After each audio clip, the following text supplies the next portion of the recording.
Everyone, nagluluto ako ngayon ng pork steak. So, matagal-tagal na akong hindi kumakain ng pork. So, right now, ito yung binili ko pork. Ano pa na yan eh? Semi-fry. And then, pinapalambot ko na siya. So, nilagyan ko yan ng bell pepper. Tapos, nilagyan ko yan ng sibuyas para magkalasa na siya and bawang. So, ganyan. And, ano na yan. Lalagyan, ako kasi, marami akong sibuyas maglagay. So, hindi ko na niluto yung sibuyas kasi gusto ko crunchy yan pagkakainin. So, yung parang, ano pa siya, half cook lang. Ganon. So, yan. Ang aking pork steak. Diba? Dami kong sibuyas, no?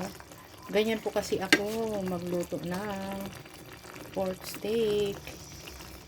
Madaming sibuyas. Pags! Dito lang sa bahay. Pero, syempre, pagka, pang party-party, ay iba po. Syempre, yung sapat lang.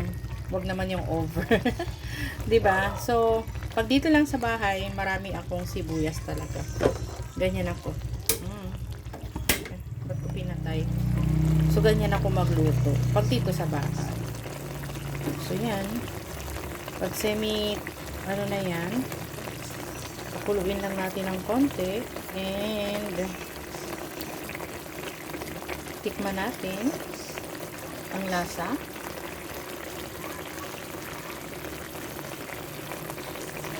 Yun ang ginamit ko. Nilagyan ko yan ng light soy sauce, yung Korean soy sauce, at saka dark soy sauce. Kaya, iba ang lasa niya, masarap. Yan. So, hindi po ako gumagamit ng mga seasoning. So, that's it. My pork steak are ready. Ready to eat na po. Kakain na tayo. Kain na. O, diba naglalaway na ako. So, kain na po tayo.